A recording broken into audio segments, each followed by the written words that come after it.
comprends, mais si les gens sont pas disciplinés, si on organise des mariages, si on va à tout prix aller à Ouman par milliers alors qu'on sait très bien que c'est un nid de contamination, les gens l'ont peut-être pas compris.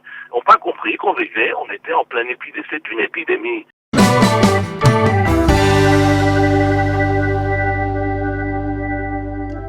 Ariel Picard, bonjour, Boker Tov. Bonjour Daniel, Shabbat Shalom. Shabbat Shalom, oui, merci d'être avec nous ce matin. Alors, je vous ai présenté comme haut fonctionnaire au ministère de la Santé, mais je tiens d'emblée à dire que vous n'allez pas parler au nom du ministère de la Santé parce que ce n'est pas votre fonction. Vous n'êtes pas le porte-parole du ministère de la Santé, mais vous êtes, on va dire, un citoyen israélien avisé, un observateur de la réalité sur le terrain.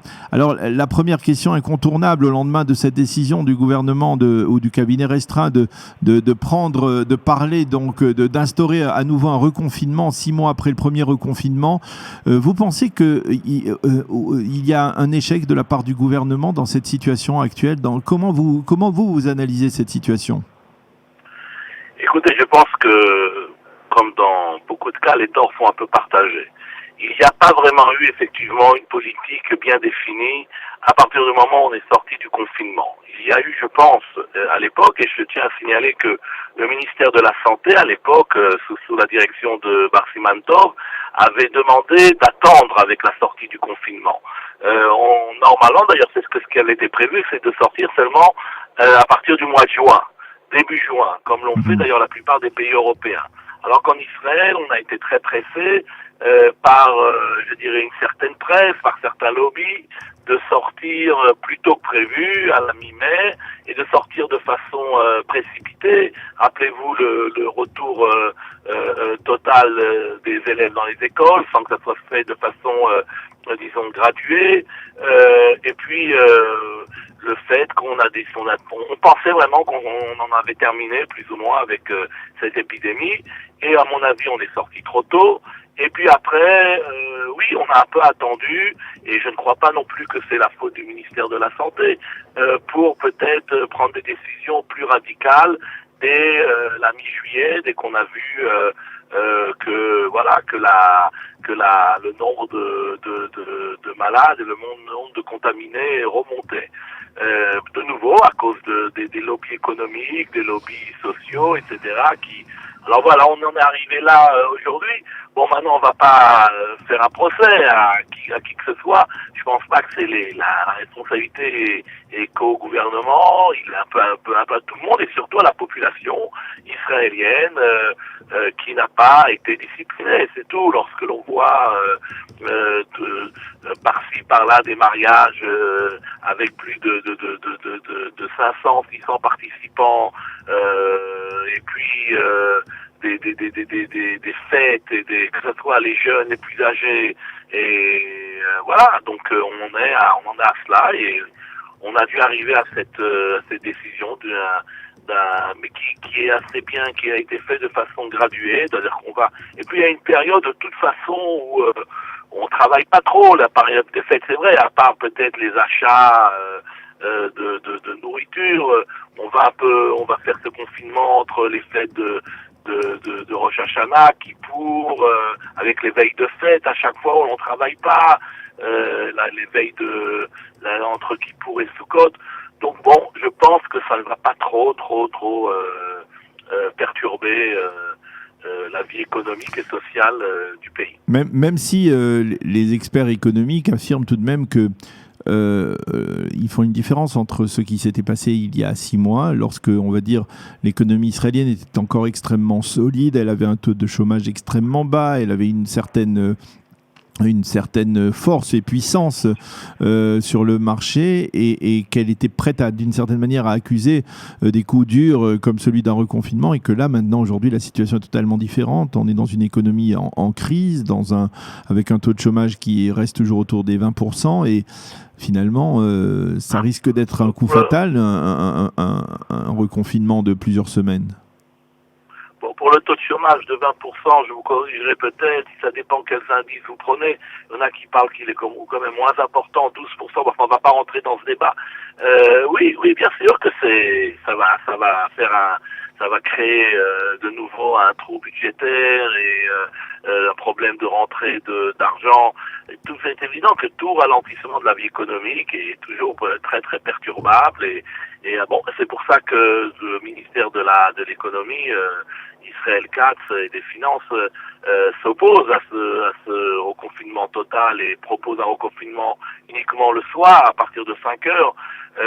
Bon, c'est un débat mais on arrive quand même à des chiffres de 4000, 4500 malades contaminés par jour. C'est beaucoup, c'est énormément. C'est plus d'une moyenne de 9% de contaminés à 10% par Zika, donc c'est beaucoup. Normalement ça devrait être 1,5%, 2% maximum. Et puis bon, il fallait faire un choix. Pour l'instant c'est pas encore trop grave, mais ça peut devenir grave. On arrive pratiquement déjà à 500 malades graves. On veut surtout pas en Israël arriver à ce que les départements d'hôpitaux soient débordés, comme ça a été le cas en Europe, et que Chas v'Shalom, on doit faire des choix entre malades à qui arrêter la réanimation. C'est des choses qui sont impensables en Israël. Donc on préfère prévenir et éviter qu'on arrive à ce schéma catastrophique. C'est vrai, ça va coûter économiquement au pays. Bon, ça va coûter économiquement, mais ça va coûter même peut-être aussi socialement. Vous savez, les gens avaient supporté la première vague, le premier confinement, la séparation entre les personnes âgées, les grands-parents et les enfants et les petits-enfants. Finalement, on avait commencé à se réhabituer pendant les vacances à revivre ensemble, et là maintenant, coup net, on arrête tout et oui, mais de nouveau, psychologiquement, c'est pas terrible. Je vous comprends, mais si les gens sont pas disciplinés, si on organise des mariages, si on va à tout prix aller à Ouman par milliers alors qu'on sait très bien que c'est un nid de contamination, qu'est-ce que vous voulez qu'on fasse? Je vous comprends, mais de nouveau, comme je l'ai dit précédemment, je crois que la période choisie est quand même une période où il y a quand même toujours un ralentissement économique au niveau, je dis pas au niveau des achats de nourriture, mais malgré tout, on est la période des Chagim, c'est une période où on travaille moins. Ça a été bien choisi, de Rosh Hashanah à l'entrée de Sukkot. Alors oui, ça va surtout perturber les gens pratiquants, religieux, avec les synagogues. Je sais pas exactement comment on va faire le marché des loulavim cette année, où on va pouvoir acheter nos loulavim. Voilà, des exemples, ça va. C'est sûr que c'est une année particulière, on en reparlera encore. Ça restera dans l'histoire de ces 300 dernières années. Je crois que, voilà, on vit une période spéciale, et ça, les gens l'ont peut-être pas compris. N'ont pas compris qu'on était en pleine épidémie. C'est une épidémie. Et à partir du moment où il y a une épidémie, on doit avoir un comportement différent que malheureusement, et je ne veux pas dire de quelle frange de la population il s'agit, parce que je crois qu'on va pas maintenant condamner certaines personnes, certaines parties de la population par rapport à d'autres, mais il n'y a pas eu, la population israélienne n'a pas été disciplinée durant ces 3 derniers mois et n'a pas compris qu'il fallait, c'était pourtant pas tellement dur, c'est garder son masque, garder un éloignement de 2 mètres par rapport aux autres, certaines hygiènes, c'est des choses qui sont pas tellement dures. Moi personnellement, le nombre de fois où je m'arrive de prendre de temps en temps le bus à Jérusalem, le nombre de fois où je dois faire des remarques à des gens qui montent dans l'autobus sans leur masque, etc. Voilà, on est là. C'est la situation, et je crois que... c'est-à-dire ce manque de discipline, on l'avait pas remarqué au début, il s'est instauré, peut-être parce que, eh bien, on va dire, les élus, les responsables n'ont peut-être pas donné l'exemple eux aussi. Hein. On a vu au début de la crise aussi le Premier ministre, par exemple, ne pas, c'est-à-dire faire une petite infraction à la loi en accueillant son fils pendant le Seder de Pessah. On a vu des ministres, le ministre Litzman qui était à l'époque l'époque ministre de la Santé, participait à des mariages ou à des offices en violation de la loi. C'est-à-dire peut-être que les élus n'ont pas donné l'exemple. Et puis aussi, quelque part aussi, il y avait deux poids et deux mesures. On en a parlé beaucoup sur cette antenne, par exemple, avec les manifestations à la rue Balfour, où des gens orthodoxes regardaient cela avec des yeux incrédules en disant mais comment, d'un côté, on nous interdit de faire des mariages qui sont très importants pour nous sur le plan de la tradition, et de l'autre côté, eh bien, on laisse se rassembler chaque semaine, chaque samedi soir, des 10 000 personnes devant la résidence du Premier ministre en brandissant l'étendard de la démocratie. Là aussi, c'est-à-dire peut-être qu'au niveau de l'État, on n'a pas été suffisamment constant dans la démarche à adopter face à la population. C'est vrai aussi. De nouveau, il est évident qu'il y aura un jour une commission, à mon avis, qui traitera de tous ces problèmes. Vous relevez, oui, il y a eu, surtout au début, je crois qu'il y a eu un relâchement à partir du mois de juin, juillet, enfin, dès le relâchement de la sortie du confinement, ça a été une véritable catastrophe. Les gens ont absolument pas tenu en compte parce que oui, ils pensaient que c'était terminé derrière eux. Par la suite, je voudrais quand même faire une différence.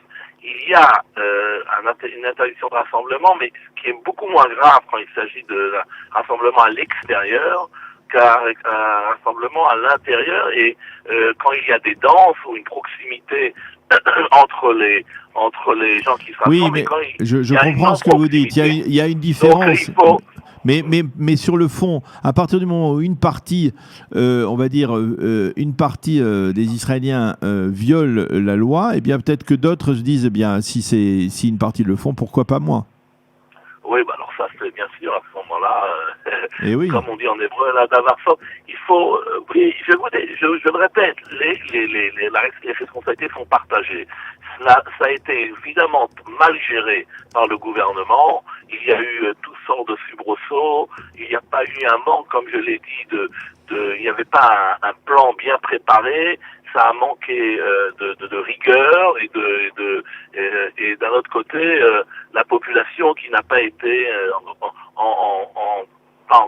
pas la majorité de la population, mais une grande minorité qui n'a pas été disciplinée. Je ne crois pas qu'on doit accuser le gouvernement d'avoir été totalement loin d'avoir été dépassé par les événements. Il y a eu très souvent, rappelez-vous, des décisions qui ont été prises, qui ont après été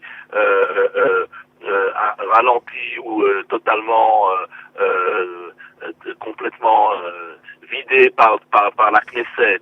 Il y a eu toutes sortes et puis il y a aussi la presse qui a constamment décidé d'intervenir et donc il y a eu un imbroglio entre toutes les pouvoirs, les forces de pouvoir dans ce pays, qui a fait qu'on arrive là. Bon, maintenant on en arrive là, il faut faire avec, et j'espère que ce contaminnement qui va arriver maintenant avec les fêtes va nous aider à sortir de cette crise et de rabaisser le nombre de contaminés par jour, parce que ça commence à devenir, je crois, quand même assez dangereux. Plus de 4000 contaminés par jour, c'est même moi personnellement, en discutant avec un certain nombre de professeurs, j'étais plutôt contre ce contaminement. Mais je crois que même les professeurs qui pensaient qu'il fallait éviter ce contaminement, aujourd'hui... Comme le professeur Gamzou. Comme le professeur Gamzou, comme le professeur Maor, professeur qui avait été très contre dès le départ à l'hôpital Ichilov, qui a dit hier que dans la situation où on était, il y avait plus d'autre choix de commencer un contaminant et un confinement, et espérer que on s'en sorte, qu'on essaye de baisser un petit peu le nombre de... Ouais. Alors une dernière question à Ariel Picard concernant on va dire la capacité du gouvernement à gouverner. On a le sentiment ici que l'une des raisons pour lesquelles l'État d'Israël s'est enfoncé dans la crise, dans la seconde vague, c'est parce que le gouvernement ne parvient pas à gérer les affaires du pouvoir, qu'il y a des conflits d'intérêts, on va dire, permanents entre Benjamin Netanyahou, Benny Gantz, entre le Parti bleu-blanc, le Likoud, et que dans cette situation, eh bien, cette relation de tension, ce bras de fer à l'intérieur même d'un gouvernement qui devait être un gouvernement d'union, eh bien, a porté atteinte, on va dire, à la lutte contre le corona. Il est évident que ça n'a pas arrangé les choses. Il est évident que ça n'a pas arrangé cette fausse crise autour du budget qui est absolument insupportable entre les deux chefs de ce gouvernement, Gantz et Netanyahou. De nouveau, où sont les torts? Je ne veux pas rentrer dans cette polémique. Ça c'est évident que ça n'a pas arrangé les choses. Ça ne montre pas à la population qu'il y a un gouvernement fort, qu'il y a un gouvernement déterminé à trouver des solutions. Oui, je suis tout à fait d'accord avec vous. Ça a été aussi un facteur de déstabilisation au niveau de toute cette crise. Maintenant, de nouveau, le professeur Gamzo avait été choisi, donc c'était à lui de gérer la crise à partir d'un certain moment. Et il considérait qu'il fallait tout faire, tout tenter pour éviter le confinement. Il n'a pas réussi, on peut dire. Il n'a pas réussi. Enfin, pour l'instant, il n'a pas réussi. Je crois que c'est aussi peut-être parce que il a senti qu'il n'avait pas eu totalement carte blanche de la part des ministres. Mais de nouveau, Oui. je pense qu'on avait cru, d'ailleurs, regardez, rappelez-vous, fin août, ça avait quand même un peu baissé. On en était déjà à 1600 contaminations par jour. Je crois que c'est le retour des écoles. Je crois que personne n'a osé dire qu'il fallait que les écoles reprennent seulement le 1er octobre ou après les fêtes. Il y a eu des voix qui ont dit qu'il fallait le faire, et de nouveau, il y a les lobbies économiques, le ministre de l'Éducation qui voulait à tout prix qu'on reprenne l'école le 1er septembre. Voilà, mais de nouveau, je voudrais terminer par là. Regardez un peu aussi en Europe, hein, la situation, elle n'est pas tellement... Regardez en France, Oui. j'ai entendu aujourd'hui que plus de 9000 contaminations, en Espagne... donc ce sont des choses, c'est une épidémie, et même dans les pays de l'Est européen où il semblerait que ça allait un peu mieux, ça remonte aussi, peut-être plus lentement. Il faut comprendre tant qu'il n'y aura pas ce fameux vaccin, on est dans une situation très très très particulière, et il faut faire avec, et il faut l'accepter, surtout, faut accepter. Eh bien, merci beaucoup Ariel Picard d'avoir été avec nous ce matin, de nous avoir apporté votre éclairage sur cette situation. Merci d'avoir été avec nous. Shabbat Shalom et Shana Tova, on peut déjà se souhaiter. Oui, vous avez raison, Daniel. Shana Tova, est vraiment que la nouvelle année nous annonce de bonnes nouvelles. De meilleures nouvelles que celles qui est en train de se terminer, en tout cas, bien entendu. Merci beaucoup Ariel Picard, et à bientôt. Shalom, shalom. Shalom.